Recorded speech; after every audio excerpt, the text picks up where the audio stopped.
a podcast where you don't need an invite to join the conversation. Welcome to Add Me to the Group Chat. Hi, you guys. Welcome to Add Me to the Group Chat. I'm so happy that we have this episode today. It's much needed. Honestly, I started the conversation and I was like, okay, do we need tissues? Because if you don't remember, like earlier on, whenever I had my mom on, she was like low-key fussing. She's like, girl, you need tissues up in here because you just never know when a tear is gonna come. And this conversation went from, I don't know where it's gonna go, to it really like drove home. And it is awesome. It had moments of goosebumps happening of like, oh my goodness, like you can just see God working, and it was just phenomenal. So girl, here we go. Let's get into it. Right here we have Caitlin, and Caitlin, I thank you. She also is an amazing friend of mine, dear friend, and we really honestly have only known each other less than a year, and it just feels like we've known each other for 15 years.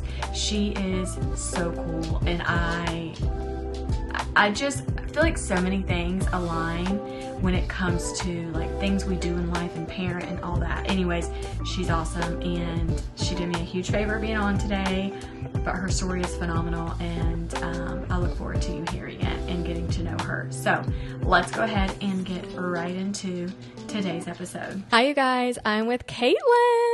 We are just having girl talk. We've actually been talking for like 45 minutes. It's maybe 20. It's not been that long. It feels like it. I'm like, all of this should have been documented. No, I'm just kidding. It feels really good to have you here. Thank you for having me. We're actually friends, you guys, in real life. Yes. So this conversation is going to feel very natural, which I'm excited about. But I told Caitlin I wanted to have her on because I think her story is really phenomenal, and it's your story, so you probably think, I mean, what is so what like can be said about you know me? what I mean? Yeah. But one thing that always like gets me, like, how is your birth story? Oh gosh. I just think that is magical. I mean, like any.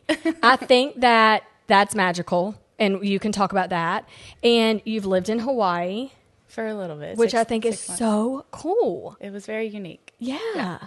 Like, I'm not Well, moving and the anywhere. way that the Lord orchestrated it all too. When I originally applied I went for an internship. It was for 6 months. I'd have to take a whole semester off of school. I didn't even know if I was going to get it. If I did, I didn't even know if I was going to go. And my parents, thankfully, very much encouraged it. That's nice. And my dad was like, I'll get your flights. You just figure out where you're going to live. And Wow. you're going to pay for your housing while you're there. So I worked. Yeah, like work while you're there. Yeah, well, no, I couldn't because of the internship. It was so demanding that I couldn't get another job. I babysat. Did they a little pay bit. you for that, though? No, it was unpaid. No. Yeah, so back up a little bit. When I applied,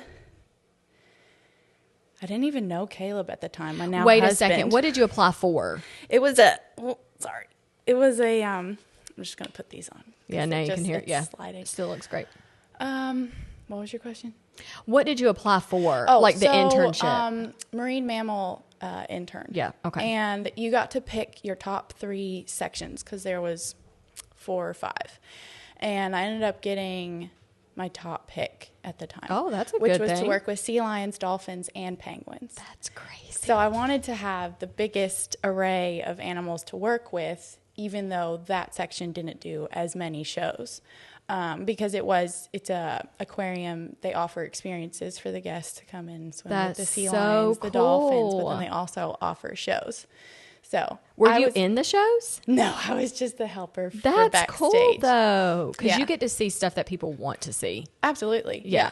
And you get to form the bonds and relationships with the animals that, Yeah. you know. That they So were how very did that unique. even start? Because Well, I you were was- also a lifeguard. Yes. Baywatch. Like, and I say that because like ocean lifeguard is next level. It was, yeah. So I you've mean, always dealt with like water and being Yes. outdoors and yes. As soon as like I could walk, my parents had me in the water and learning how That's to swim crazy. and everything. And that's good though. it was good. I was glad that I grew up that way for sure. But starting in like 5th grade, I'm Wow. from Maryland originally, Yeah. and went to a dolphin show at the National Aquarium in Baltimore, and I was like, I want to do that. That's I want to cool. be a dolphin trainer. That's what I want to be. And so You were 5 or Fifth- in fifth grade. fifth grade, So in fifth so grade, you're that's how crew old. 10. Yeah, probably. Dang. 9 or 10. You're like, Because "That's I what was I'm on gonna the do?" younger. Yeah. And so I just That's I stuck with it. Like sometimes when kids come up with that pipe dream, I want to be a firefighter, they let that go. Yeah. But I was like, this is what I'm going to do. I want to do it. And my mom encouraged me to do it. We grew up with horses. My mom ran a stable for a really long time. Dang. So that I experience feel like really I do helped. know that story, but now I'm like, really? Yeah. So your mom had horses even before you were born? No. I mean, she was very much into horses, like how I was into marine mammals. Okay. But they did not officially, like, she started working at the barn before we moved into the home that was attached to the barn. But Okay. in middle school, So we you moved just, there. that's all you knew. Yeah. That's so cool. That was like our chores. Go muck. If you were in trouble, you didn't go outside and rake leaves. You went and muck stalls. So And that's something that it was good. will really teach you a lesson. Yeah, cleaning up sea lion poop is quite Is disgusting. Yeah. I watched a video the other day. Have you ever seen Matt Matthews come up on your feed? No, I don't know who that is. His mouth is horrific. Oh gosh. But he has a barn, he has land, that's what he does full time, but he does videos online. He's like farm chores is what it is. It'll probably be all over your phone today. It hears us talking about it. Yeah. Pick it up. But he has animals or whatever, but his dog pooped or something in the stable, and he was like, this is worse than horse poop. Like, Oh yeah, dog. I worked at a vet hospital. He was as like, well, and it's horrible. I think that takes the cake with the smell of feces. sick. Yeah. I was like, Sea you lions wouldn't are think that. similar, but I mean, Yeah. there's water involved, so you can just Oh, it's hose like it down. diarrhea. No, not as. Anyway, we don't need to talk about it. I'm like, oh, so they're not really. Well, yeah, they go to the bathroom in the water. They do, but most of the time it's outside. Okay. But the filtration system needs to be really good. Gross. But yeah, anyway. Yeah, so, you're doing everything. If you like animals, especially you're as doing an all intern. of it. Yeah, especially as an intern, you're doing all the things that the trainers don't want to do. Yep. Like all of the fish prep, all of the Ooh. cleaning, everything. How did you still eat fish and deal with that? Like, honestly. It was very different. Like the fish we were feeding the animals is not fish that you would like eat. Oh, okay. It wasn't like I was filleting salmon or something Okay, like but that. the smell. I don't. Some people it bothers them. It did not bother me. Wow. I knew it was for a purpose, and You it was just did different. it. Yeah, I don't know. You loved it. Yeah, I did. I love the animals, but So you applied and got accepted. You went. So now, how'd you survive? So I was going to Coastal Carolina University. I was already working with sea lions down there at Pirates Voyage. Yeah. And I applied. I was not a believer at the time. Yeah. I was not even dating Caleb at the time, I don't think. Actually, I had met. No. Sorry, I'm trying to think of the timeline. I know. I feel like every time y'all share your story too, it's like right when you almost got saved is when y'all met. Like it almost it was a year. Really? So we had already dated a full year. No way. Yeah, year and a half. No, a full year because it was towards the end of the summer. So dating him really helped with. Absolutely. Okay, that's really what it was. Absolutely. Okay. I grew up Catholic, and nothing against the Catholic Church, but it just there was something lacking for me to draw the connection between Christ, forgiveness, repentance, what all that means for true salvation. And so going to church with him, the church they were going to at the time where was it? I'm not going to say, but it was very much like fire and brimstone preaching. Like I remember sitting in the pew feeling like I was catching on fire because I was like, I shouldn't be here. It was it had to be a Baptist. Oh yeah, absolutely. Oh yeah, because I grew up Baptist, and it was like if you said altar calls, everything. Oh yeah. Yeah. I mean, literally, and that's funny because even but it they were can still make you feel that way. Yeah, they were still preaching the word. It was still impacting me in some sort Yes. of way. But I went a whole year, had some really great conversations with some beach patrons that summer too. Like looking back, the Lord was completely in it all. People coming up to me and asking, just randomly, do you believe in God? And like Just on the road. Well, it was patrons that I had known, like they had homes down there, and I was Now you're in Hawaii. No, I'm in. You're in town. I'm in North Myrtle Beach on the beach as a lifeguard. Oh, okay. This is I'm trying to figure out where you're at. Okay, sorry. Okay. Summer before. Because I was like, okay, you just left church. You were on fire. Now you're getting asked. On the weekends, Okay. I would come up here. Okay. I'd visit Caleb. We'd go to church. Got it. I'd go back to school. Yes. Have the college lifestyle. Oh, yeah. Y'all met on the beach. Yes. So now it's coming back to me. Okay, let me start over a little bit. That makes sense. When we met, it was my second year lifeguarding. Mm-hmm. I saw him first. You know, you as a lifeguard, you kind of get the lay of the land. Like, you're like, on who's my out beach here this week.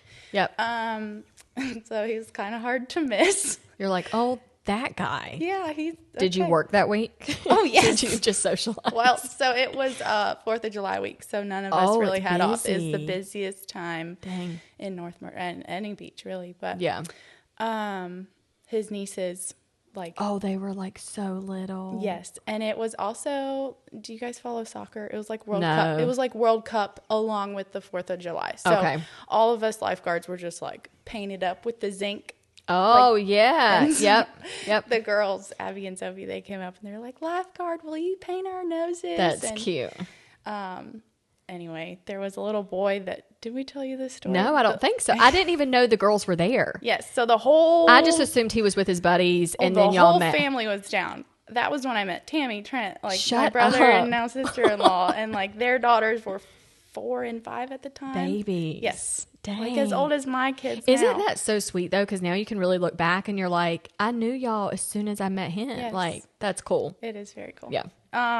So there was a little boy, probably 3 years old, running down the beach. And I could immediately tell this kid's lost. Like you could just see the look on his face. He's holding this little spatula that I guess he had been digging in the sand and looked up and couldn't find mom. And so I go sprinting after him. And later, come to find out, Caleb was watching me the whole time. Oh, he was like, let's see what this girl can do. Dang. That is so... First of all, it is so creepy how when you hear the stories back about how like you met your husband or how the men met their wives and they tell it in their perspective and you're like... Well, but it made... Like, I had also noticed him. And I was the lifeguard there that whole week. It's very funny. It's funny. It is. Okay. And so I He's watching you in action. Yes. I walked the kid back, meet up with his mom. Oh, I'm glad. Gosh, that's scary. Restored. For real. I mean, that he was just from the next tower over. So thankfully he hadn't been just like running for forever. Yeah. But he was going fast. I had to book it to get to him. But he freaked out. But yeah, we got him back and reunited with his mom. And as I'm walking back to my tower, my now father-in-law, "Hey, lifeguard!" Oh, gosh. Isn't that so obnoxious, though? Because you never know what people are going to say to you. I don't. And, like, I don't mean to insinuate anything, but, like, a lot of people would come and try to talk to me. Yeah. Okay. Like, well, because no, it almost you. is like, it's like a firefighter in the streets. A it little is bit, somebody yeah. that can rescue someone and you, because I know when the boys were little. Like, I'm wearing a bikini. Like, you're like, oh, show us something that you can do. Like, you're very. Well, not even that. Men are very, they don't hold back sometimes. Oh, they're like, okay, they're girl, you very, look good. Like making comments. Yeah, confident in themselves, and I guess their skills to pick up women, and I had to turn them all down. You were it. I was like, no, thank you. They're like, yes, my future wife. Anyway. Did Caleb say anything like that to you? No. Oh, okay. That was why it was so funny that it was his dad. Okay, so his dad calls me over. "Hey, lifeguard." I was like, "Yes, sir." Such a country man. Yes, I was like, am I going to be able to understand him? Now I get And he goes, "If my son goes missing later, would you help rescue him?" And Caleb is literally sitting there like this. I don't even know what the man looks like because I had just seen him from afar. But I was like, this is the guy that I saw walking. Yeah. And I was like, everyone starts laughing. I was like, "Yes, sir, I would." And I walk away. And then from there on, the girls would come over and ask me to paint their nose. Abby is so bold and was like, "Would you play with me on your lunch break?" Oh. So you're like, yeah, that's what I want to do. I was like, "Sure, honey." I don't know why I couldn't say no. I would have never done that with anybody else. That's so weird, though. Like how it all weird works in a good out. way. Yeah, in a great way. It was providential. 100%. Like the Lord knew what He was doing. Yes. Introducing me to that and family you felt in confident. that way. Go, yeah, sure. Well, I felt comfortable. I don't know that I'd say confident. You don't think confident like, oh, I will. Well, I guess comfortable. Either way, you just felt very much led to say not no to her. Sure. Like, yeah, I mean, you're in it. She was 5 years old. Sweet little girl. Who do you say no to? She's got this cute little inner tube. She just wants me to come swim with her in the ocean. So cute. So her and her uncle worked out. And we go out there, and then he starts making me sandwiches. Yeah. He brought you a sandwich? He came up to my tower. He said, do you have lunch today? I said, yeah, I've got my food. I'm good. He was like, well, would you like a ranch chicken wrap? And I was like, well, sure. Like, sounds good. Yeah. I was like, sure. It was the best wrap, best sandwich. Do you think he actually made it? Oh, he absolutely did. He did? Okay. Yeah, knowing him now, and that man, he can cook better than I can. Okay, because I'm like, what if his mama made that? No, she did not. She didn't? He Okay, grilled because you the know she chicken likes to cook. Oh, she does. Yeah. And she did cook for me that week. She did? Yes. Either that, it was a couple days, so it was the whole week. I don't remember what day it was exactly that I met them. Let's just say it was a Monday. Everyone gets in on a Saturday, all right? So I saw him probably the day before. Boy went missing, reunited. Let's say that was Monday. That made your whole week. Oh, it was wonderful. Yeah. And anyway, I can't remember exactly. He made you the chicken wrap and you loved it. Yeah, and then he bought me Italian ices because they have the little icy carts, yes, those girls that walk down the beach. Yeah. So he brought me those, and I'm not going to That say is no so to free nice. food. I'm a poor college kid. You're like, thank you. I'm not that year, but anyway, I was just working to save as much money as I could. Anyway, so I go. Have you ever been to Hamburger Joe's? Yes. Yeah. So they went out to eat there, and they invited me to eat with them. Oh my gosh. People that I had known for 2 years on that beach who had They homes. really liked you. I guess I mean, so. obviously, listen, y'all are married and have kids. Very successful marriage. It's wonderful. But I just think when you meet somebody like that, immediately you don't go like, come to dinner with us. Yeah. I just think like they felt so like you are our person. Yeah. Yeah. And, talking back with them afterwards, his mom just saw this young girl. They already knew at that point that I was not from the South. Yeah. She's away from her family. She's in college. No. Let's take care of her. Yeah. Which was so sweet. That's kind of like how she is too. Oh, absolutely. She's like, I'm gonna take you in, honey. Yes. I'm gonna take care of you. Yeah. I'm gonna feed you, fatten you up. Yeah. Let's put something on them bones. That's so cool. So you went to eat. I went to eat. Did he pick you up or did you just meet them there? I just met them there. Okay. So I also was living like 30 minutes away from the beach in my apartment that I was living at in college. So I had like a tank top and some shorts. Oh. I showered. You're living beach life. Yes. That was completely me. Like freshly just rinsed. Actually, no. I would keep shampoo and conditioner in my bag. So I did shower. You showered after you got off shift. Yes. Went straight to the restaurant. Did not go to your apartment. No. That's what, I had a tank top and shorts in my trunk. And that's it. That's okay. all I had. And I had like a fresh bikini top. Yeah. So you really went into it.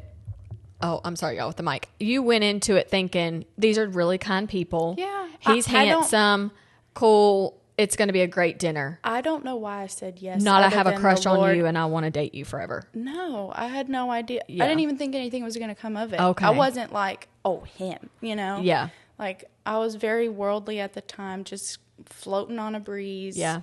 Kind of hippie-ish, beach life. He was into it. I don't know. He was very against it, actually. All the ladies listening right now, we really want to talk about our shower routine and our bath routine. I know at night or in the morning, that is the number one thing that you look forward to is just your special time. And having the right products with you really just layers the effect of how your mood's going to be and how much you look forward to that time. So to me, I love a good 30 minutes to an hour. Girl, I'm watching a whole show while I'm doing my routine. My routine starts in my bedroom and I end up taking it to the bathroom and then we're back in the bedroom. Like it's a whole experience, you guys, when it comes to the product and staying young and feeling great, hydrated, all the things. But let's cut right to the chase. I'm the founder of Like Butter, and we have created and just scratched the surface of some amazing bestsellers, which is our Glow Butter and our Glow Scrub. Those two products right there really work well together in your shower routine because when you can scrub your body really well in an effective way but not damage the skin, that's an A+. And then when you get out of the shower, allow that routine to continue with the Glow Butter, allowing your skin to just soak up all the rich oils and butters from this product and you go to bed feeling like a dream, yes. But let's just top it off. When you put on deodorant and you're trying to get in all the like crevices of your body and get super clean, squeaky clean without feeling dry, check out our bar soap. It is luxurious and also stunning in your shower. And then we have a new addition to our product line, which is Skin Plus Space. It is safe enough to spray all over your linens, your couch, your rugs, all the places in your home, but also your clothing in your actual physical body. I love this product so much that I've been creating this for almost a year and a half, and this has just now come out to you guys publicly. So anyways, enjoy it. Check out all the details on the website, all the ingredients on our product line you can pronounce. I promise you, okay? So go ahead to lykebutta.com. That is LYKBUTTAH. Everything is luxurious and also affordable. So, we like to stick to a low budget, but also be extra bougie.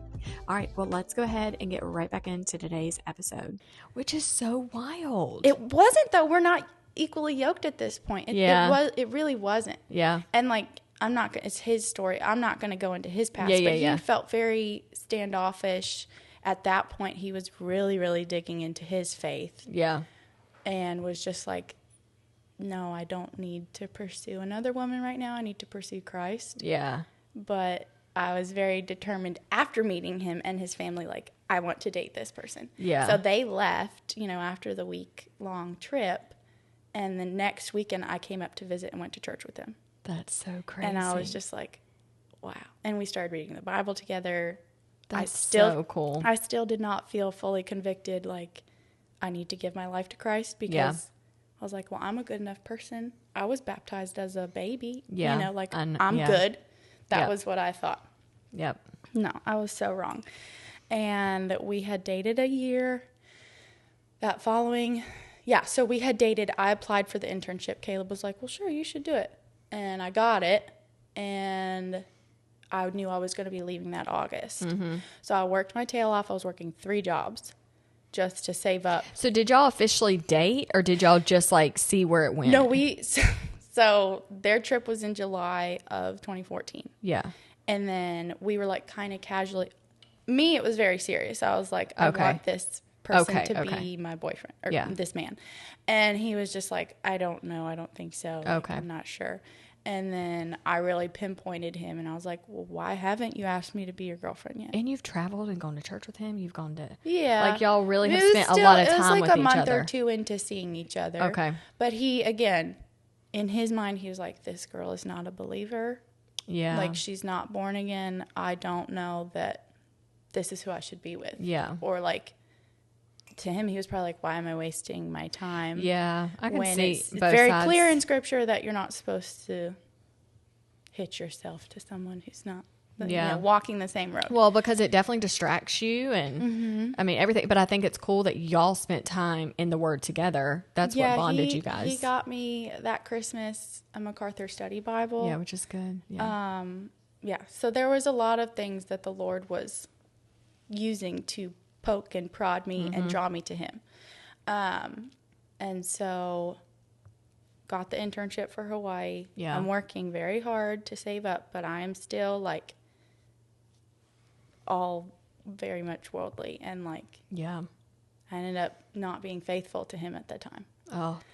And it was the week before I was going to leave to fly out to Hawaii. Yeah. I stopped in at his house. He was still living with his parents in their home. He had already purchased the home we live in now. But anyway, I come to visit, and we were going to have this big family dinner to send me off. And he comes up from the basement, and he just looks at me. Oh my gosh. And I was like, he knows. Somehow, something's wrong. He knows. Oh my gosh. And first of all, I've never heard, I've never heard this. I don't like sharing it, but it's just part it's of my what testimony. It is a part of your testimony. It is my testimony. And so later, after everybody else leaves, minus his parents, he confronts me about it, and he asks me, and I had been unfaithful with all of my other relationships. Oh. So to me, it was just I could just lie again. Yeah. I could just lie and deny it, and then just keep going. Yep. Or I could tell the truth. Yeah. And I finally told the truth. And that felt good. No, it didn't. It didn't feel good. Listening to it, when you make the decision to not continue the pattern, that's a really, like, you were awake in that moment. Well, the Lord breaking the shackles for me of sin. Yeah. And that was the first step, was being truthful to myself and to somebody 100%. Else who I really hurt. Yeah. And to the Lord. Like, I not only hurt Caleb, I also hurt God. Yeah. And so he confronted me. I told the truth. He forgave me. And I'm the type of person where I have to learn by doing. I don't learn just by reading or hearing. It's like I have to walk through the pain in order to really understand. That's the hardest. I got goosebumps. And that's hard. By watching how he forgave me, like almost immediately, it was like, this is what Jesus offers. Yeah. That unconditional love and forgiveness right away after you confess. Yeah. And like, it didn't happen right then, but his parents came down and they prayed over me, just me. Like, he had to leave. He was like, I forgive you for doing this, but I can't be around you right now. It upset him really bad. Yeah. Well, of course. And his parents prayed over me. I don't even remember exactly what they prayed. But I remember feeling so much conviction, like I'm not done yet. I left the next day to drive home. So that was a Saturday. I went to church with my aunt, the only believer in my family. Oh. And we got home from church, and I said, how do I do this? What do I do? Oh, my gosh. And we do need tissues with the crap. I just asked this. I was like, do we need a box? She's like, I'm not in the crying mood today. And she just walked me through how to pray and just ask the Lord for forgiveness. And I already had faith, but I didn't understand, exactly. That's awesome. So sitting in the car of my little Honda or whatever I was driving at the time, it was a Saturn Ion, actually. Those are awful cars. Don't ever get them. I don't think I see Saturns a lot. No, you don't. I'm pretty sure the company dissolved. Okay, they're gone. They're like, these cars suck. That is, first of all, anybody listening that you have someone in your family that you're like, this is the only believer I have. Isn't it wild that you never go to them until you need something. Need them? It's what truly matters. You're like, I need you to pray for me, because you know where they stand. You know their faith. And anyways, that just always blows my mind. I'm like, yeah, but they're always there. Yeah. Like, she was there. Yeah.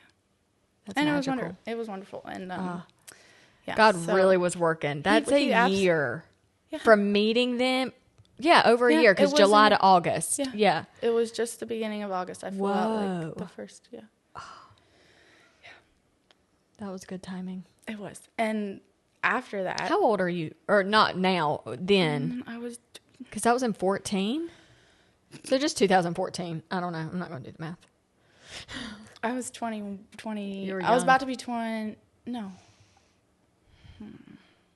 Hold on. When we got married, I was 23. Yeah. So I was 21, almost turning 22. Yeah. So I was, young-ish. Yeah. Yeah. So first thing I did was I called Caleb, and I was like, guess what? And he was ecstatic. That's really sweet. From then on, our relationship just took a completely different turn. Thank the Lord that he separated us by oceans, because we were able to then grow in our faith individually and together. Heal. Yeah. Wow. Yeah. Literally by oceans. And that's insane. I was set. So going back to, I guess you were asking about Hawaii. Yeah. The internship provided different options for you to live, like host families. It was $900 a month. That's how you found your host family. Well, the one that I moved in with initially. Yes. Okay. Not my spiritual parents. Oh, okay. I'm getting to that. Yeah, because I'm like, you know what? That's always, I've never thought about it until now, but I'm like, how do you find a family to live with? Like, how does that even happen? The internship, thankfully, provided a list of people that offered rooms that you could let out. Yes. Or if you wanted to, they provided homes and stuff like that. So I chose to rent a room that also provided food because I knew, I wasn't going to be able to provide both, probably. Right. So for $900 a month. Jeez. And I thought I had saved up enough. I had not. And thankfully at that point in time, a friend through the internship, her brother and sister-in-law used to live on the island. And they used to attend this church called Hawaii Kai. Mm-hmm. And she started going to a small group and invited me to come along. Oh, I love that. That's where I met my spiritual parents. Yeah. And I just immediately hit it off with the group leader, the wife. And we went on a hike like that following week. And this woman is like a godsend to my life. Absolutely. She is such a great discipler of women. And she just helped me so much in my walk with the Lord. I love that. I was immediately thrown just like into the best little nurturing pool that you could honestly be in at that time, because you were a fresh baby. Mm-hmm. And like their theology was solid. Yeah. I mean, I couldn't have asked for a better family to then live with. Yeah. So they were very open. How does that go? Yeah. So they were very open with me, and just like, she just straight up asked me, how's your living situation? Okay. I was like, I'm running out of money. I don't really know where I'm going to live. And she was like, well, let's sit down and look at your account. Dang. And what you need to stay here. Yep. And thankfully the host family let me break my rent and That's stuff. what I wondered, because I assume that they are like, well, we know you're going to stay here for so many months. Or right. whatever. I don't think that they loved it, but thankfully they were able to get my room filled fairly easily. Good. There was a lot of like young students that were going to the college in Honolulu that needed a place to also stay. So that wasn't an issue. Yeah. They weren't really happy at the time, but yeah, I couldn't afford to stay there either. Well, you're like, what do you want me to do?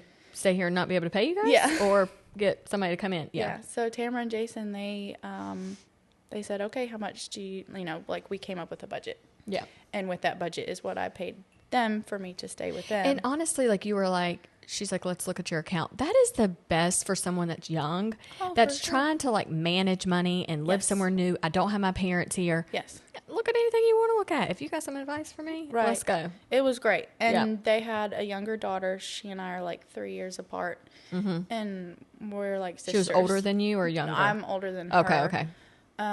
But she was already like, she had been homeschooled, I believe. Maybe. Sorry if I got that wrong. But anyway, she graduated early, but she was like 18 and working already for her dad and stuff like that. So that's really cool. Did they pay you, or did you pay them rent? I did. You did? Okay. It was a very minimal amount. But something to keep you like responsible and accountable. And that was what she wanted. She was like, you're not just going to live here for free. She was like, we could let you do that, but you need to also learn a lesson here. This will help you budget. This will help you manage. Yeah, for sure. So it was great. But did you work anywhere else to make, you said babysitting and that's it? Yeah, so I babysat, but really that just kind of helped me get fuel money for my moped. You know what? You posted something not long ago, and maybe Caleb did for your birthday. One of y'all did. I don't know. And it was you on the moped. Manny the moped. Yeah, and I was like, look at you get royal blue moped. And I really can see it, because when we were just there, people were definitely on mopeds. Oh, for sure. Like, that's just the way of, like, people on the island. But yeah, I was like, if you didn't have to get too far, like, there would be no way I would drive the moped, like, into Waikiki. Oh, yeah. I think I did that one time to, like, bring it into... No, I don't think I did. Anyway. Those things are going, 10 miles an hour? No, they go 40, 45, oh, they 50 do if you're going downhill. They go that fast? Yeah, they could. Yeah. If you wreck on that thing, holy crap. I'm like, they just seem like they're going so slow. Oh, they totally are. I remember being like, I need a Flintstone this. Like, because to get to where my internship was, there was a fairly steep hill. And where you remember going past the lighthouse, maybe? Anyway, it's a fairly steep hill. Yeah. And thankfully there was a bike path. Like, you for know what? cyclers. I don't think I saw a lighthouse. Did I? Did you ever go to the Makapu'u lighthouse? No. Oh, that was a good. But I was like, did we views. see it? I don't know. You might have. It's red and white. Okay. Yeah. But dang, that sucks if I missed that. It's really pretty. We have to go back. Yes, we'll go back with you. But yeah, those were good times. And That's then cool. my host family, or my spiritual family, Tamara, she was like, I don't want you driving that moped to work. Gosh. So like she would take me, and then someone would pick me, or like I'd get a ride home with friends. And then at one point in time, I think they went off the island. She was like, you will drive our car. And I was like, I don't know that I will just drive my moped. She just nervous for you? Yeah. I mean, I would have to get up at like 4 and go in for fish prep in the morning at 5 a.m. because we have to get all the animals, their diets. I mean, I don't remember how many animals exactly were there. Hundreds. Wow. Not hundreds. Maybe a little over 100. Could have been. Counting like all the fish and penguins. Yeah. There's a lot of penguins, but. Dang. In would my you section go in alone, get up at 4, go in at 5? Would you come back home and then have to go back, or you worked mornings? It would just be in shifts, and you wouldn't have that fish prep shift every day of the week. You'd flip-flop to give everyone, Yeah. And you're an intern, so you're like learning the lay of the land. Yeah. The cool thing about the internship, at least for my semester, you learned so much about all of it that they also offered job openings and like interviews at the end. And I feel like, one, if I didn't have Caleb at the time. Yeah. And 2, if I had been already graduated, I 100% would have applied, and I probably would have gotten the job and stayed on the island. Yeah. Okay. That makes sense. But, I could see that. Yeah. The Lord just had me to come back, and that's crazy. Yeah. So, but you could go back now. Well, wonder if some of the people are still working there. Some of them are. Most of them have actually moved, and half the girls that were the trainers of the area I worked with, they're down at Georgia Aquarium. No way. That's a huge aquarium. Yes. If nobody's ever been actually, there. Some of them have left because they now have families and kids of their own. But initially, they all, like a good 5 of them were working there together. And I was like, oh, is that so a highly, like... Oh, yeah. Everyone wants place? to. Yes. Okay. Very much so. Because they have shows there, too. They do. But they are also, like, state of the art with their level of care for their animals. I couldn't believe how big it was. We went years ago, and I was like, been. The heck? Oh, it's huge. I know. I've gone down there. You've got to go. I've been literally at the entrance like 3 or 4 times. I did swimming through college, and our nationals were always at the University of Georgia, which is literally right there at the aquarium. But we never had time to go in between. That would be a cool thing to do. Like, a family trip or something like that. And we'll to go back. It's just like a weekend. I think we stayed down there. We were doing something. I mean, Caleb hates the city, but I'm sure it would be good. Yeah, it was neat. You always do things when you have younger kids anyways. You're like, the kids would love it. I'm like, do our kids even remember that we went there? That's why we'll never do Disney. They don't. Yeah, I literally am Some not people might not like that. Yeah, they're going to be like, da. I went when I was in 2nd grade, so I was 7 years old, and I remember bits and pieces of it, but my parents said all I wanted to do was come back and swim at the hotel. I was like, when are we going swimming? And they're like, we just flew you here. Like, you could swim anywhere. What's wrong with you? Can only see Mickey Mouse here. I know. I'm like, oh, I would hate that. So, like, when the kids are older, like Universal or something like that, like, go ride stuff. But and, I mean, Animal Kingdom would be super cool to go see. We have talked about that because you can take your camper and stay, like, at a campground. That's right. You guys have a camper. Yeah. Y'all could stay in our camper. No, we won't. Take your truck. We would just camp. Yeah. I know. Listen. Oh, we'll have to get into that. Yeah. Y'all just. We just went this weekend. Or this past weekend. Yeah. Was it good? It was awesome. Yeah. Y'all needed that. Yeah. That was fun. Y'all just had an anniversary. Yes. 9 years married. That's a long time. It's not that long. It is though. It's almost 10. I wish it would be longer. I wish I would have known him longer. But yeah. Okay. When y'all were like high school or something. Well, yeah. Because you were still young when y'all met. I was. We're 5 years apart. Yeah, you just think people when they meet when they're like 30s. You know what I mean? I'm like, dang, y'all miss like a whole life together. That's crazy. So y'all were young. Mm-hmm. Okay, so you moved back. You moved away, which is really sad to move from Hawaii back to North Carolina. I went straight back to South Carolina because I did have one more semester to finish college. Yeah. So, and at that point we were engaged. Oh, y'all did get engaged in Hawaii. Yes. Okay, so when did he fly out? November. When did all that happen? November. So I left. Did you have any clue?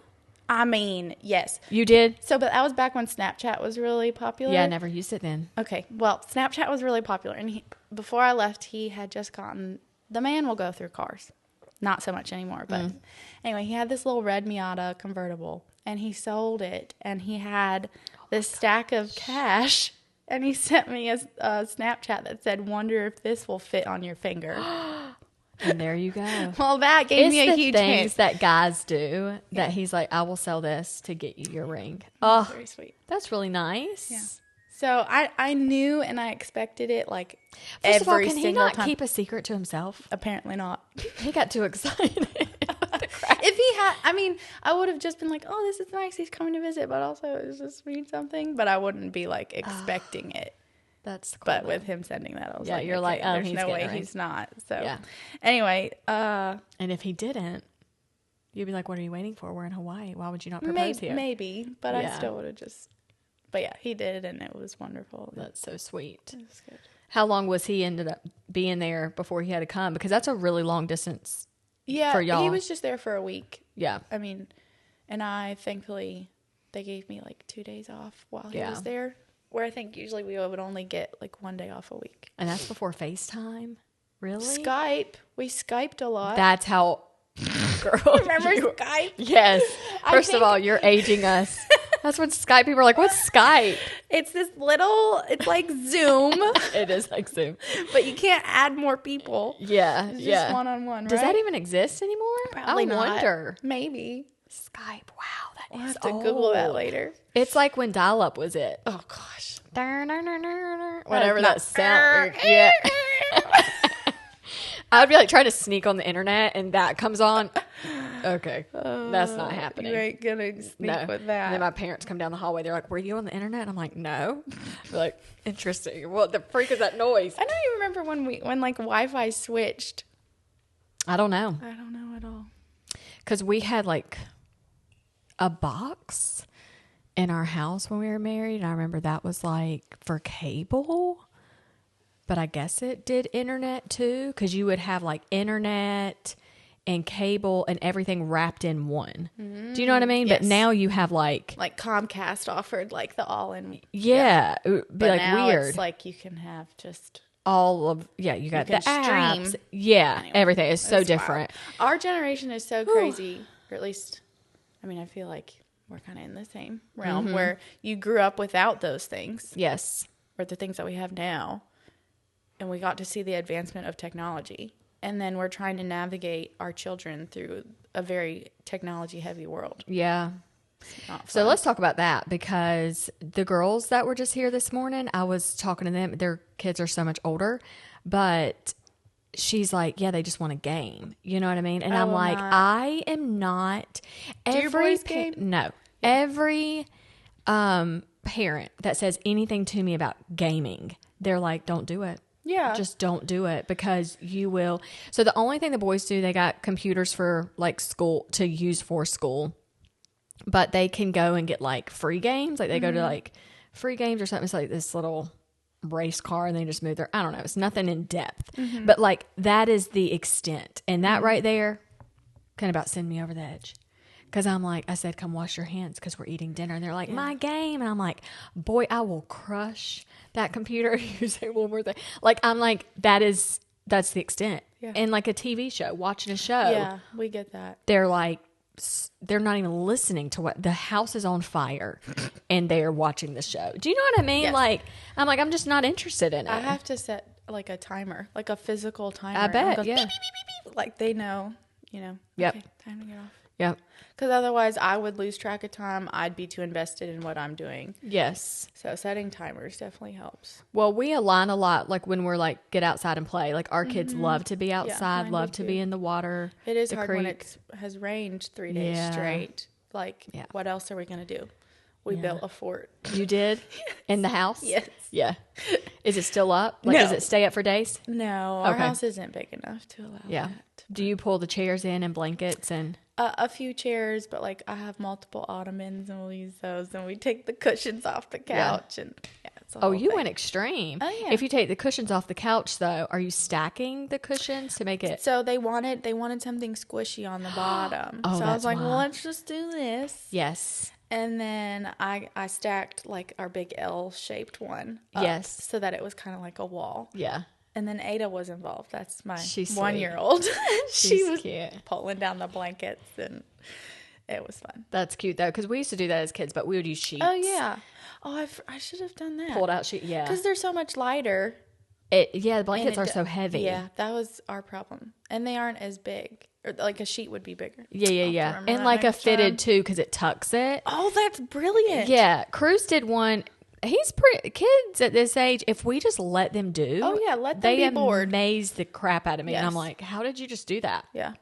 Because I can say, go pick up your room, and it's like, they forgot how to do it. But you're like, go build something, and it's like this magical thing. But he did it the other day, and I was like, oh my gosh, they had like a living room. They had, sorry. These we're going to come up with a system because everybody hits them. But they had a living room. They had their bedroom. Stop it. They had their like kitchen. in his room? In a fort in his room. And they brought their snacks. I was like, His their little room is kitchen. not that large it's not to huge. be able to do no. that. It was just all around his bed. That's awesome. Yeah. And then they had like a little curtain down in it. And so when they moved and that Maddox away. did it him together? and Maddox, yeah. Because it was one day when they were in trouble. And I'm like, you have to stay in your room. And so I come back in like 30 minutes, and he has like every blanket and every pillow. And I'm like, well, okay, cool. I'm not even going to argue. My problem is when we do that, I'm the one stuck right now cleaning most of it up. Yeah. Because the age. Yeah. Yeah. They're 6, 4, and 1. Yeah. So. Yeah. That's tough. Yeah. But even at their age, they can't fold a blanket very well. So it annoys me. So I'm like. Have you taught them together? Oh, yeah. Oh. But they are boys. They're like, it looks good, and they wad it up. I'm like, oh my gosh. Yeah. They do their own laundry, start to finish. That's but awesome. that's really hard. We're trying to teach our boys chores. Yeah. And you know what? I don't use the word chores. I don't know. Let's talk about words with parenting too. Chores gets grounded in chores. I don't use grounded yet. Yeah. I don't use it. I don't even feel like I would use it. Yeah. So what do you use instead of chores? Consequence. Oh, chores. Responsibilities. Okay. Because I'm like, a chore feels like, like a chore. Like it just I guess feels... so. But then I also say mommy has her own chores to do. Like I don't view it in a negative sense. I guess so. And when I was growing up, I felt like it was like, ugh, I have chores. Like, let me get my chores done so I can go play. Yeah. To me, it's a task that you do to contribute to the family because you are a part of the family. Yes. You're living here. Yes. Sometimes I'll tell Josiah that, my oldest, and he'll say, but this is your house. I'm like, you live here too. And it's like, funny. Why is it his Well, thing? but it's funny because when he like, say he smacks a wall out of anger, I'll say, you will not do that to my house. And he'll be like, I live here too. I'm like, but it's mine and your daddy's. And then for him to turn it around on me, it's your house. Yeah. You're like, oh, you do listen to me. Yeah. That's the whole thing. But then I'm like, you live here too. You are funny. a member of this family. But yeah, that's exactly what it is. They just, it's a task. And I just guess I'm like, I just want to do something different than my parents did. I don't want to use the same words. Yeah. So I just came up with I'm like, these are your responsibilities. Yeah. And so I use that. Yeah. I need to make my children a checklist. I think they would do really well with something that they can visually see. Yep. Like something as simple as getting ready for bed. All of the things that they need to do. Yeah. Yeah. Just to keep them on track so that I don't have to feel like a mockingbird repeating myself. Oh, yeah. Every single night. Yep. I feel like a lot of moms struggle with that. Like my child is this old. Why am I still repeating myself and reminding them to do the same things every single night? Mm-hmm. Well, you still have to remember, like, they aren't really thinking about XYZ. Yeah. So, yep. To have like something physical that they can, I mean, he's 6, he can read. Yeah, and my sister-in-law made, this was maybe off of Pinterest, she found the idea, but it was almost it was a mini book, and it was this long rectangle thing, right? And it had this little clip. and we hung it on the wall, and it had little Velcro pieces, and like each little strip had a picture of a toothbrush, and it said brush teeth maybe or something, and then it would have like a picture of a bed, and it would be like make your bed. So it had little different things, and it was like a little Velcro, and you would move the piece to something else. Yeah, I don't remember now physically. I don't even think I kept it. I don't remember, but I have like a bin of stuff I've kept. Maybe I put it in that, but we used it for a long time, and it was super effective, and it was great. And then I was like, oh, I think they mastered it, and so we stopped using it. They don't master. And no, they don't. I'm like, every new year is a whole new obstacle. And then I think it was a Sunday morning. I have a lot of meltdowns. This was years ago, and I had a complete meltdown because I felt like a mockingbird, like you were just saying. And I'm like, I don't understand why I have to do this. We do the same routine every day. It's like walking. Yeah. You do the same thing. You put one foot in front of the other. We get up, and this is our routine. But I had a piece of paper, and I like did something on it, and it had like, these are the things that you have to do. And then it worked for a long time, but then Alan got annoyed by it. He was like I think they have it. I'm over it. Like, they're big enough. Why is it still up? Yeah. And I'm like, well, I still have to repeat myself, So now we're at a new phase. I don't know what this phase is that we need to do. So I'm not sounding like a robot. Alan has started stepping in a lot more in the mornings. Especially with boys, when dad gets involved, it helps so much. Yeah. And I think that's where we're at now, is like, I've got to stop and you've got to do, because I that's annoy hard myself. For a mom. Like that's like, we've been doing that since they've been, able enough to listen to the things that we're saying. Yeah. Yeah. For us to step back and let dad step in is tough. It can be hard sometimes. Yeah. But in the way he doesn't lose it like I lose it. Yeah, their patience is different. It's really different, and it's just and that kind of pisses me off. And I'm like, oh, interesting. I'm glad they're listening to you today. Like, I'm just like, but they need that. Pick your battles. Yeah. They need that. And it's just part of it, I feel like. And it's something that I've had to learn to not take personally. Yeah. It doesn't mean that I'm doing a bad job as a mom. Yeah, no, for sure. It just means that there is a God-given beauty to a mom and a dad raising their kids together. Because you both offer different things. 100%. Yeah. Especially as they get older, I feel. Yeah. Yeah. So we've started doing that. But he's not home a lot in the mornings. He'll leave at like 6. Yeah. And that's when we're starting to move around. So I've started asking. And he's really good at like, I'm like, I need you to do this. I need your help with that. And he's really good about it. He just needs to know. So if our communication is on the same page, then we're good. But if he can stay like for 45 minutes in the morning while we're getting ready, and I'm like, you just handle them. And I can do whatever. So that helps a lot. But so let me know if you make something for them, like a little checklist. I keep meaning to, and I keep No, because I think it would definitely help. And it makes it fun. It does. And like, I could easily just put it, above his bed. Yes. Where he can read it and see it. And yep. And then the little follows the big brother. Yes. Like that always happens, you know. And they'll egg each other on. They're only 20 months apart. So it can get a little crazy. Yeah, it's funny because Maddox and Cruz are 23 months apart. I never really noticed how close our boys were, like similar. Yes. We're just at like different ages, but the same thing. Every time I see your kids, I'm like, I was there. That's crazy. Good reminder. Yeah, I'm like, you can reminisce as it's crazy. Trudge through. But it is sweet, and I miss that age, but I'm like, I just feel like one day I can sit back and just like really remember what happened. But right now, when you're in the thick of it at your stage, you're so foggy. Yeah. Well, as I dropped them off this morning, I like turned back, I guess, to check.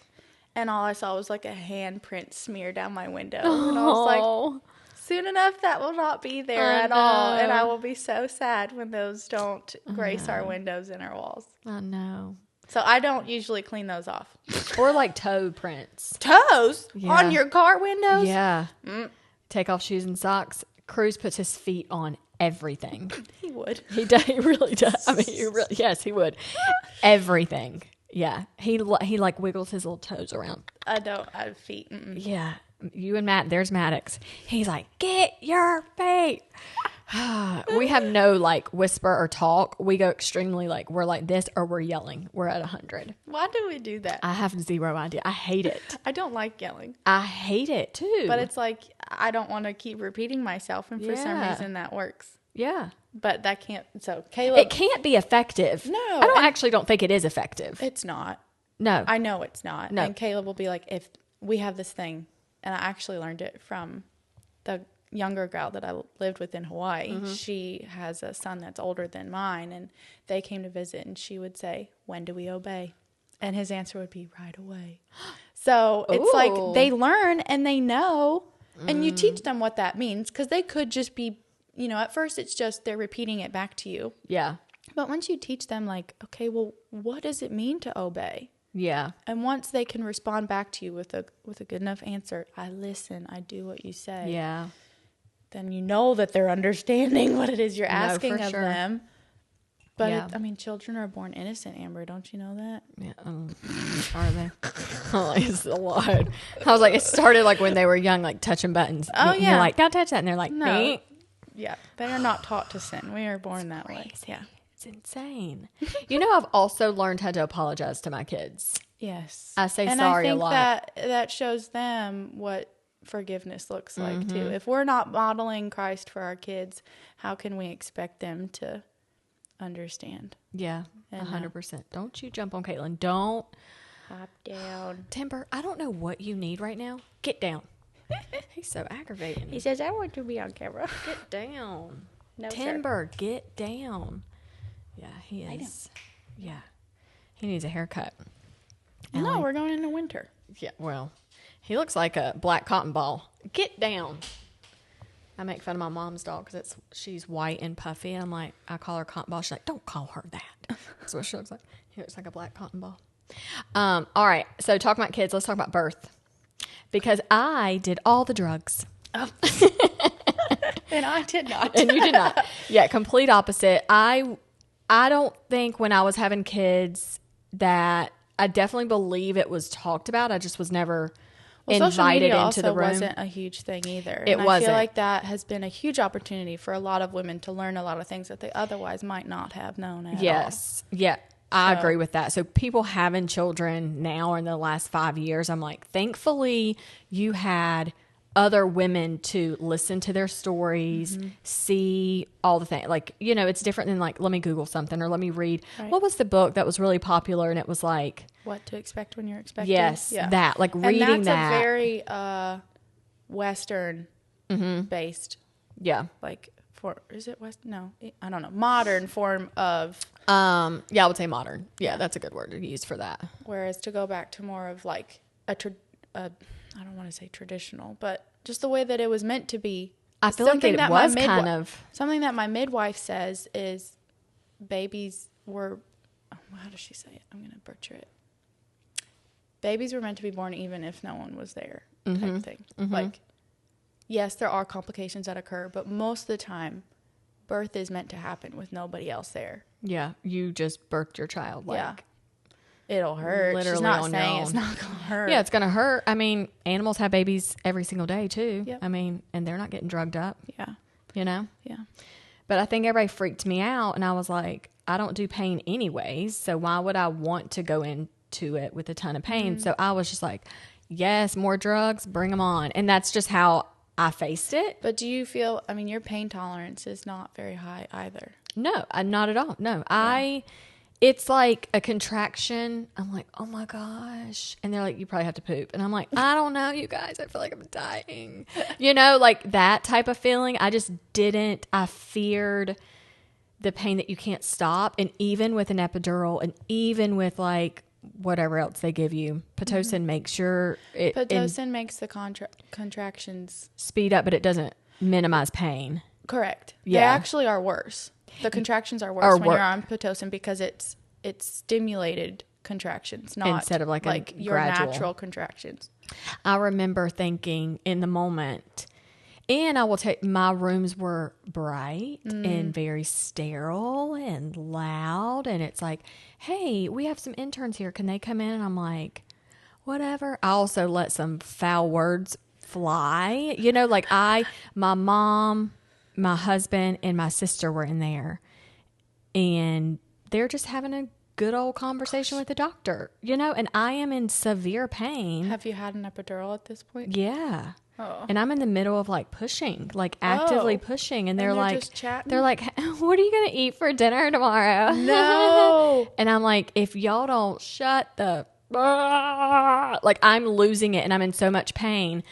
And I think I shocked the heck out of them because that's not normally how I am. I mean, I am a little wild, but in that moment, I'm like, I can contain my words, you know what I mean? But I was like, I can't stop the pain. And I'm in so much pain that I don't think it's ever going to stop. Like when you can't do anything. You have to get through it. Did you do any prep for your birth? Heck no. Because I think that's what made a huge difference for mine is that let's see, at the time I was working at the vet hospital and I was with a whole group of obstetricians. They were great. That was just the route that I chose for my first was a hospital birth. But in working at the vet hospital, I was working with the acupuncturist. So she had a lot of crunchy people come in for treatment for their dogs. Yes. Yeah. And so one that came in particular was a doula. And she also specialized in hypnobirthing. Have you ever heard of that? No. Yeah. So it's a mindset. It's just like meditation in a way. But it's a mindset for you to be able to use when it comes to pain. So that when you are in pain, you go through like tracks and stuff that help with the deep relaxation. And when you are so relaxed, you're able to take the pain in a different way. Got it. Wow. So we did the regular birthing classes like at the hospital, but then we also took her hypnobirthing class, which was very eye-opening. I bet it was. And honestly, it's kind of cool that you went like mentally, I'm going to look at this and I'm going to look at that. So you have a really good perspective of what you want. True. Yes. And Caleb attended both with me. So smart. We were able to like talk about it together. I already knew that I wanted to go for a natural birth. For some reason, I was just like, I know I can do this. God's given me this body. I think I can. Yeah. You know, I want to give it a go. So anyway. That's so cool. But to be educated in that So you went really to the hospital first and Josiah's. Gave birth. Yes. With drugs or without? Without. No. But in the hospital setting. Yeah. Was the midwife with you at that point? No, I didn't know her. She was not involved at that point. It was the second one that you were saying that's when you met her. I mean, she was with me for my whole second pregnancy and my third. And your third. Okay. And so the second pregnancy, it was at home though. Yes, it was a planned home birth. Okay. That I ended up being by myself. Did you do a bathtub? I had to be in the bathtub. No, you did your bathtub. That's right. Okay. Yeah. So talk me through that. So you have... Were your pregnancies pretty calm? Like you didn't have any like... I didn't have any crazy issues. Okay. Towards the end of Josiah's, I was still working and I was like on the borderline of preeclampsia. So my doctor had asked me to stop working. Yes. I was 38 weeks at the time and I went all the way to 42. Wow.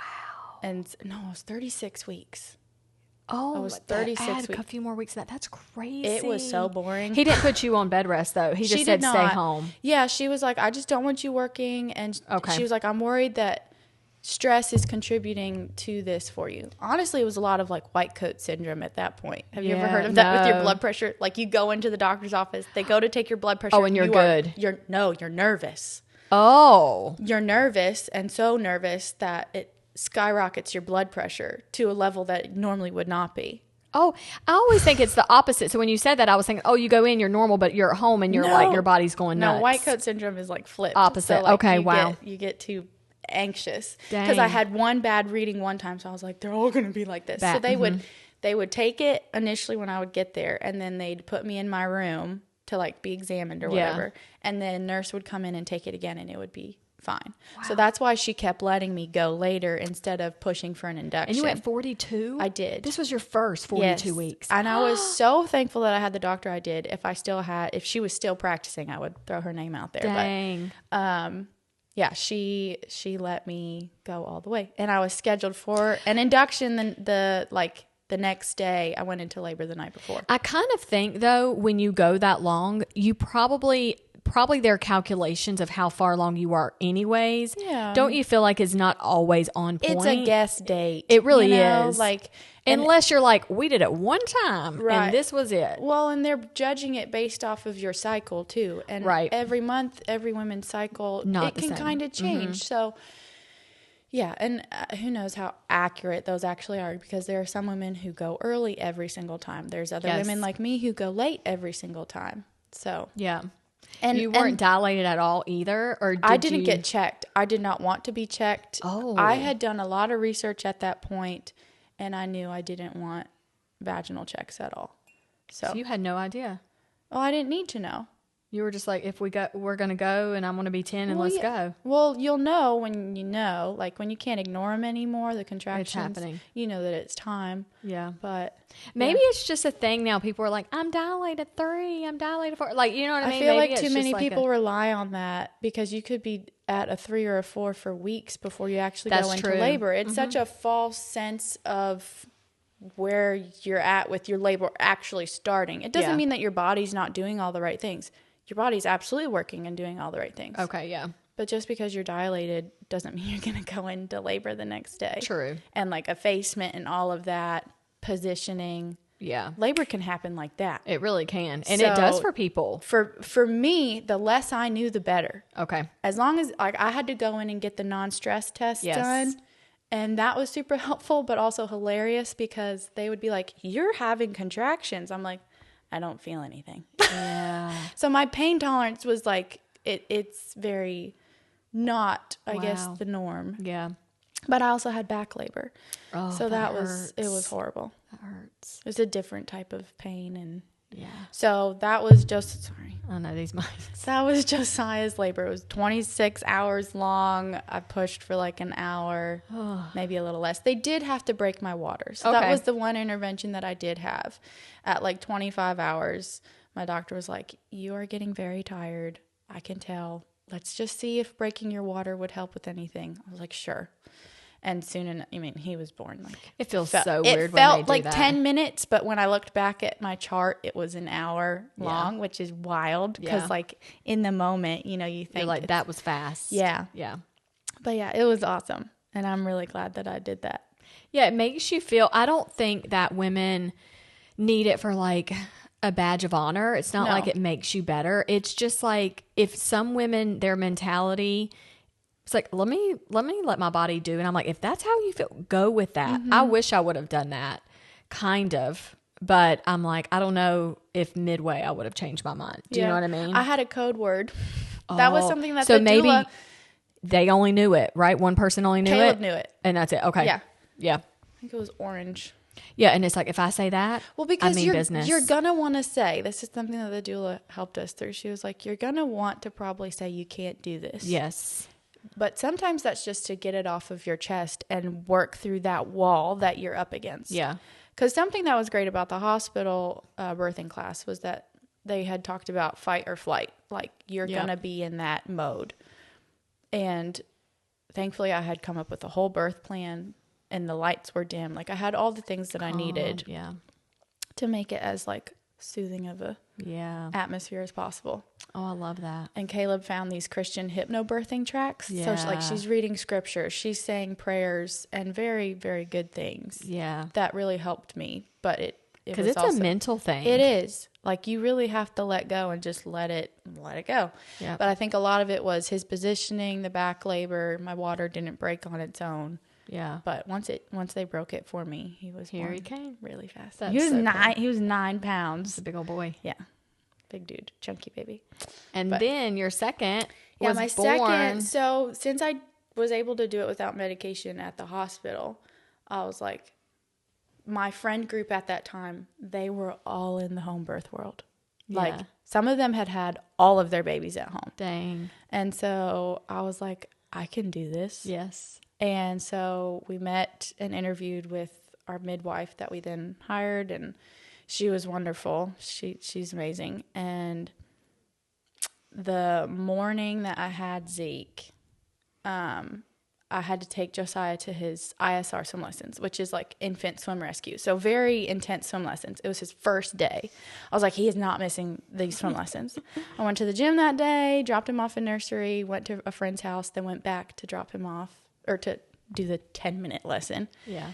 And the whole time I was just like so uncomfortable. Looking back, I was in early labor probably. I had no idea. You're just doing life. Well, yeah. You probably mentally, and when you have another kid, you just go. Well, you ignore it until you can't ignore it anymore. And I could ignore it.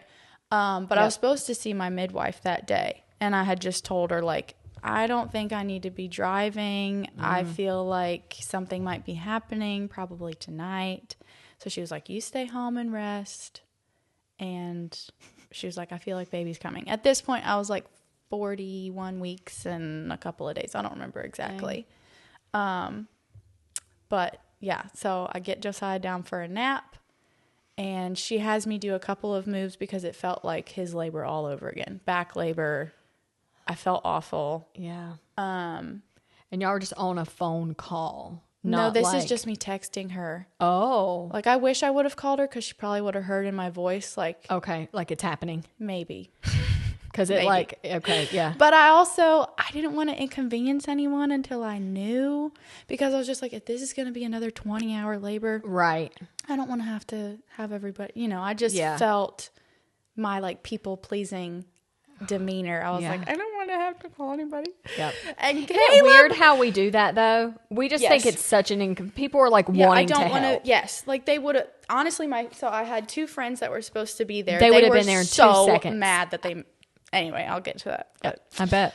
They're like, why didn't you freaking call me? I know. Caleb goes, I told him, like, I don't feel very good. It feels just like Josiah's. I have a feeling this is going to be really long. I was like, well, I want to save up my PTO, so don't call me unless, like, it's the real thing. I was like, okay. Wasn't it like half of a day, though? Yeah, Wasn't at that point, like midday? At that point, it was like 1 o'clock. Oh, yeah. 1:30. Okay. So I'm laying on the couch. I did a couple of moves that my midwife had suggested. And then I was like, I got to go to the bathroom. Oh, and she was like, go ahead and get in the tub and just see if it helps your back feel better. Okay. I was like, okay. So how long does it take you to fill up the tub? I don't know. I mean, it's just a little bathtub. You just fill up the tub? It wasn't the birthing pool. It's just my little bathtub in my house, which is smaller than most people's bathtubs. Yeah. And my phone was like at 20% charge at that point. Gosh. So I was like, well, I'm going to stick this on the charger and just get in the bathtub. Oh, my God. So I did not have a phone. And I get in the tub, and I was like, thankfully I had told my mother-in-law to come over at 3 o'clock to get Josiah up from his nap. So she walks in. She has no idea that you could be in pain or labor or whatever. She walks in. She goes, hey, how you doing? And I was like, I just needed to get in the bathtub for a little bit, but my phone is on the counter charging. Can you bring it to me? And while she's out there getting it, I check, and I can feel my water bag right there. Oh, my gosh. And she was like, she comes back in, hands me my phone. She goes, Caitlin, are you sure you're okay? Are you naked? Just I have a bra on. Yeah, I'm wondering like how this all, like I'm like give me the detail. How pregnant you are, you don't see anything. But you're like, I'm going to get in. You're kind of prepared. I could be here for a few hours, a few minutes. Sure, but like I want to get comfortable. Water will either speed up or slow down labor. Oh. Okay, so like I knew either this is going to, one way or the other, it's either going to be it or it's not. Okay. And so she was like, gives me my phone. Now, Caitlin, I've delivered cats before, but I've never delivered babies. Are you sure you're okay? And I was like, yes. Gosh, just go get Josiah. I'll be fine. I'm just going to call my midwife and check with her. At this point, I'm like, the baby's probably like right there. And you just didn't want to say it? No, I didn't want to freak her out. Girl, she would have been all hands on deck. No, she would not have. You think she would have ran? I don't know. She would have been like... hopefully, maybe she would have called Caleb and he would have been there sooner, but it really would not have mattered because I called my midwife and she picks up on like the second ring. I go, hey, my water just broke. Oh my God. And she was like, okay. When your water breaks like that, it's full of like... Well, my hand was there. You see stuff too, right? I don't know. I'm trying to think. I mean, sometimes you can, but there was no like meconium or anything, which is like if there's poop in the water, the water sac. But yeah, it was clear. There wasn't really anything. This is great. If you jump on me one more time, get yourself down. So she says, Caitlin, I'm not going to make it. I'm on my way, but I'm not going to make it. She was like, I'm going to pray and I will stay on the phone with you. I'm on the way. I was like, okay. His head's out. Oh my. And he's looking up at me. And so you're making sentences? Yeah, barely. Yeah. Okay, you're just saying like, his head's out. Yeah, I'm like, his head's out. Oh my gosh. And where is Tammy? She's in the back in the nursery with Josiah. I don't think she knew at all. Like, I'm not yelling or anything. Have you ever heard of fetal ejection reflex? No. So it's just when your body just pushes the baby out. You're not even pushing. It's I can't just even happening. comprehend what's happening because it's just happening so fast. Yeah. So his head's poking up at me, which is the wrong side, sunny side up. So he comes out and what happened? I was like, again, fetal ejection reflex. So just next contraction, his whole body, I just push him out. So his whole body comes out and I was like, okay, he's out. And she goes, okay, slowly bring him to this. Like, she's coaching me through, what to do. Yeah. She goes, slowly bring him out of the water, hold him to you. He was a little blue at the time, but he immediately started crying. I was like, he has all his fingers and toes. It's a boy. Like, no. She was like, okay, how's this look? How are you?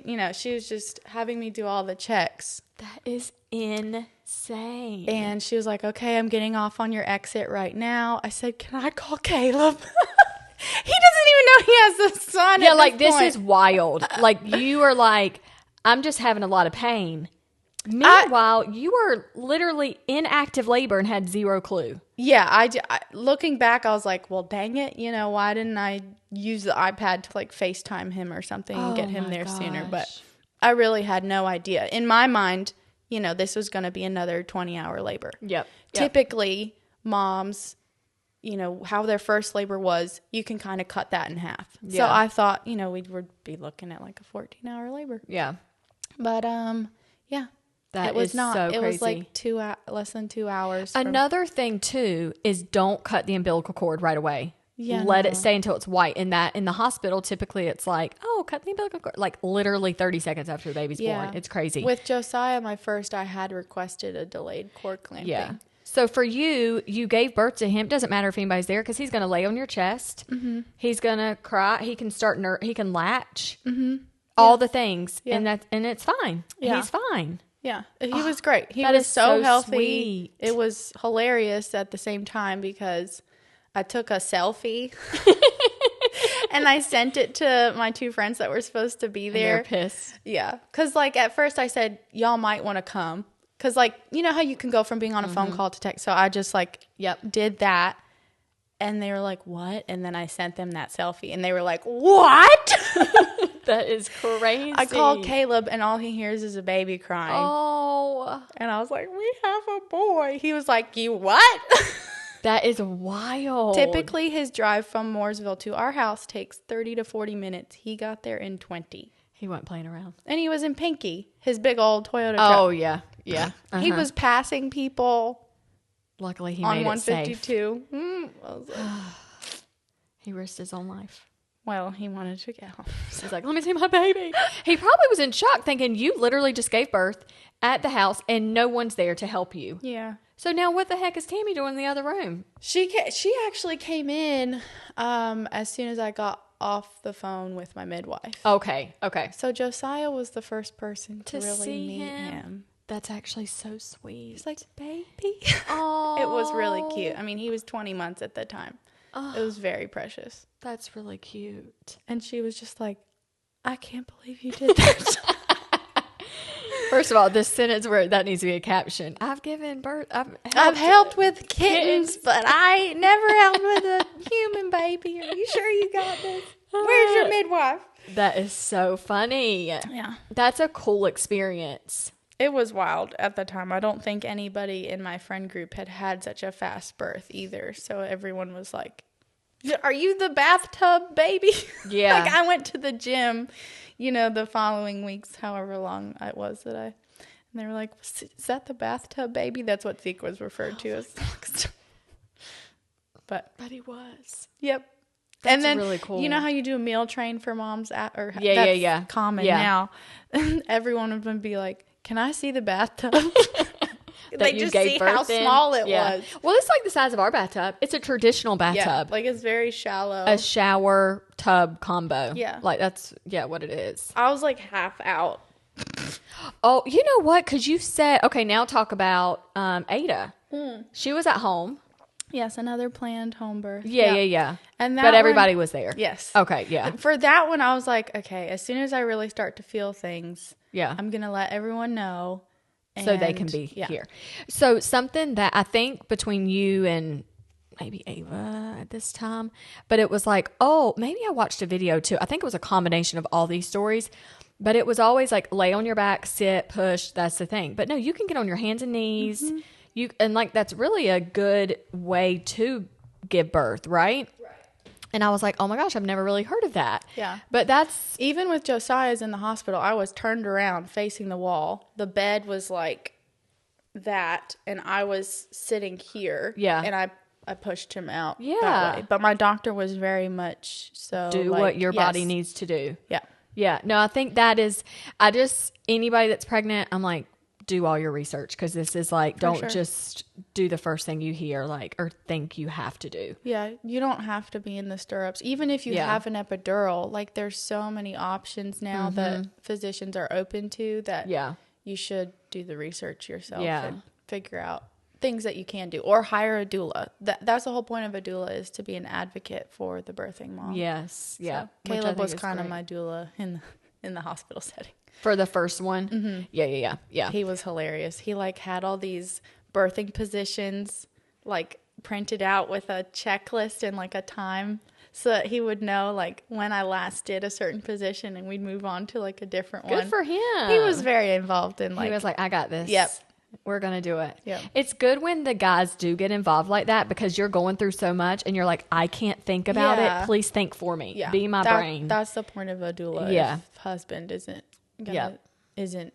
of that mindset. Able to step up and do that. Yeah. Because that's hard. But yeah. Some men pass out. They're like, Some of them I do. can't do it. And they don't want to see you in pain. They're like, I can't handle it. Yeah. So Ada's birth was same type of... It was like 5 quick. hours. Okay, so pretty quick. And for that one, it was funny. I was like, if I were in the hospital, I would be begging for an epidural. Really? For some reason, hers, I could not get my mind wrapped around the pain. And she was sunny side up too, which means her head is facing my face. And typically when babies are born, they should be posterior. So their heads are facing like your butt. And she also had what's called a nuchal hand, which is her hand was up by her face. So it was very hard to push her out. That's just like the wrong way. It's just harder for their face to go through that way than the other way. Weird. Just the way that our anatomy is. Okay. And so it was. And her hand was up. It was by her face. That is something else. Like this. Yeah. So that's just like it hurts more. Yeah, it does for sure. No. So makes her seem bigger too, like coming Probably. out. Like yeah. What was her weight? Was she big, baby? No, Josiah was still my biggest. Okay. She was like 8 something. Zeke was the smallest. Okay. But she's been my chunkiest baby. Yeah, like she all is the so rolls. chunky. She has good rolls. I love a little fat baby. Me too. I'm glad I got one. Yeah. How come it's not like that as adults? We're like, I love little fat adults. Like, let's do that. Not as cute. Yeah, it's really not. Usually there's wrinkles too. Yeah, I'm like, ugh, that sucks. That baby's like, oh my gosh, make them fat and chunky. Yep. Yeah. Well, I'm very proud of you doing home births. Thanks. I think that's so cool. And I think more people need to do it. And yeah. If it feels like it's the right thing for them. It's not for everyone. And that's the beauty of why there are hospitals and all that. But yeah. And if you have, so like in my situation, I had high risk. Yeah. So I don't know how they would have treated me if I chose that. So anybody that's like a diabetic, because then they have to manage your blood sugar and your whatever. I know that there's some women that have, just because they chose to do that. A lot of it, I think, comes down to wrapping your mind around the pain and how are you going to handle it. Yep.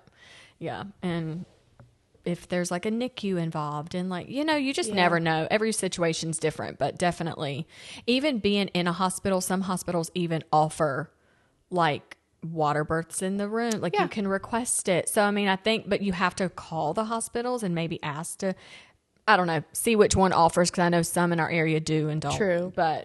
So I think that could be a opportunity for people too, to kind of have the experience of like, the best of both worlds, where they have the security of, emergency care, which all midwives, they are trained in emergency measures, but obviously they can't like perform a cesarean at home. So that would be different, but I felt very confident in the skills that mine has, and safe in her hands. And something today, a woman, I was listening to a podcast, and she said maybe her second birth, she noticed that her body, like, she was like pushing the baby out, the baby was coming out, but her body rejected having the baby, and it like was trying to hold the baby in. Interesting. And there was like something that was like, I don't know how she described it, but nobody knew what was going on, but they were like, the baby's not coming out, like, you know what I mean? And she had to have a C-section.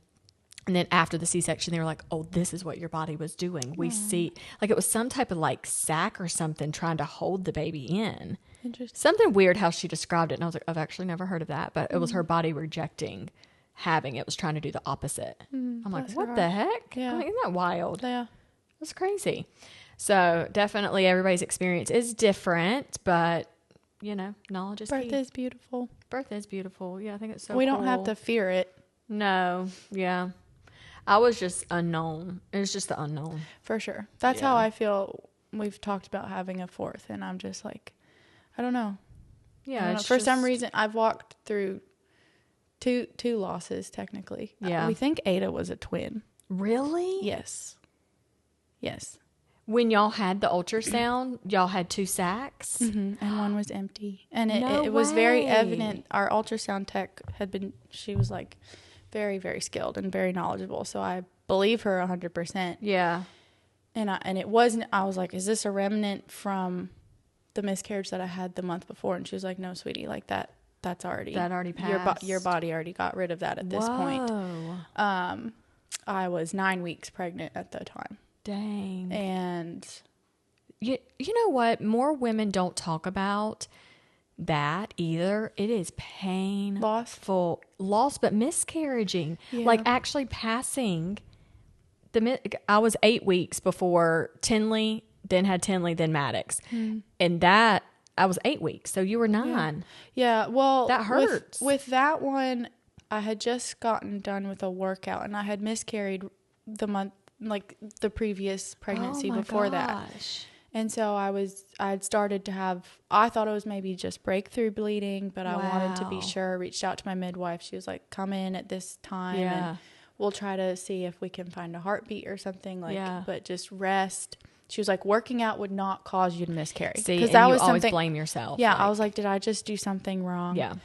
And she couldn't find anything on the Doppler, but she was like, your levels are still good. This does not mean anything, but let's just see if you can get in for an ultrasound. So we went in, were able to get in the next day. And when she picked it up, I still have the scans, and there was a white line around the empty sac. And she's like, that means that was a blood vessel, which means that was the sac for the baby forwarding. And wow. Yeah. Do you remember passing it? Like where you were? Were you at home? For that one? Yeah. I didn't bleed quite as much. She said your body might not let go of this fully because you are still pregnant. So she was like, if you don't bleed anymore, don't be surprised. Okay. It doesn't mean that something's hiding somewhere. Okay. So she was like, when you come in for your anatomy scan, your body should have, she said, absorbed. Wow. Your body should have absorbed. Because it looked like it was fully empty. So, I had already lost. Yeah. If she had truly been a twin. That's crazy. So, yeah. Could you imagine having 2 Adas running around? That would be the sweetest little thing. Should be so bossy. I think the Lord knew maybe I couldn't handle twins. Yeah, and it's sweet because Maddox and Cruz, even with that, so I hope Josiah and Zeke do this later. Well, and even Ada, you're like, oh my gosh, we have a brother and sister in heaven. We'll have to find out one day. I think that's the sweetest. Cruz does that all the time. And he's like, do you remember, Mama, you had a seed? He said, I think it was a boy. I was like, it could have been a boy. I have no idea. That's what he says. He's precious. I was like, we'll find out one day. He was like, I know. I just think that's crazy. We could have had 4 of us. Oh. I was like, I know. I don't know what I would have done. I'd have been crazier. But he says stuff like that. I think it's so cute. That is sweet. So we're very open about talking about that. I think it's just a very natural thing. I don't think I ever thought, I'm going to tell my kids this stuff. It just happens. Yeah. You know what I mean? And we're just an open family. We talk about a lot. And I'm like, we talk about it until they're like, okay, I'm done. Mm-hmm. You know what I mean? Or they ignore us. But I just think it's a really healthy thing because one day they're going to experience something in their life and they can be like, oh, I've heard of this instead of it being a new thing. And they're like, why didn't you ever tell me this? For sure. So I think that's really nice. Yeah. That's crazy though. Yeah. I'm not as solid on trying for a 4th yet. So yeah. Well, you'll know when you want. Yeah. And I know that so many families, they wait a while, and then it just like happens and you're like, I didn't expect it to get pregnant again. And it is what it is. I have another girlfriend of mine that she's like, I want another baby, but she's like, I don't know. She's in that phase. I'm like, girl, honey, you won't be getting up there. You better find out, but I mean, women have babies later in life and they're very successful. I'm like, you just have to plan on being 80 and having to be at a graduation. I don't know about 80, but I guess you're gonna feel old. Yeah, you're gonna feel old. Yeah, my mom had my brother when she was 40. Wow. Yeah, he's 23. So mom's in her 60s. So she was 60 whenever she was 50s when he was graduating. Wow. So you just think she started all the way over. I was 16. That's a big age gap. That is. I always say that I was like 16 and pregnant. I was like, I raised you. I was a teen parent. Are you the oldest? The youngest. Angel's older than me. Oh. So I was always the baby, and then he came along and took that spot. I would tell my mom that all the time, and she's like, you did not raise him. And I was like, I did a lot for him. Because, it's like she was still working too, and she's like, but I always did a lot, and they never asked me to do it, but he would cry and I would get him out of the crib and they'd be like, just let him cry it out. Aww. I'd be like, he can't cry. And I would go sneak in there and get him. And they're like, he was napping. Stuff like that would happen. Gosh. So yeah. The boys are like, can I go get Ada up yet? And they will literally pick her up out of her bed. They carry her around like she's a doll baby. Yes. It's really cute, but also I'm like, she hates it sometimes. She handles it like a champ. What does she sound like today? Anyway, she sounded like something. Ada? Yeah, like a squealing pig. Like, let me go. She's going to be bigger than them one day. She's going to kick their butts in jiu-jitsu one day. Oh my gosh. Are they loving it? They are hilarious. And they're in like their full gi. Yeah. Zeke doesn't like to wear his because the pants are too long. And he doesn't want me to hem them, which I might try anyway. Yeah. But yeah, they're funny. Yeah. It can be awkward. They don't really practice a lot anymore in gi. But I think it also depends on who's in the class, if they're wanting to wear it and whatnot. But yeah, they have a competition at the end of December, so they're gearing up for that. And nice. So we'll see. Maddox is like, I hate it, but it's good for him. Cruz loves it. Yeah, Maddox is good at it. Okay. He just likes to complain about a lot of stuff. You always have one kid that always loves to. Yeah. He's like, something to say about all of the things. He's a mini-me, and it's scary. I was a brat when I was a kid. Maybe that's why you guys butt heads. We do butt heads. Yeah, we do. Well, today was a good conversation, you guys. Yeah, thanks for having me. Thanks for being here. And we'll be back with another one. Toodles.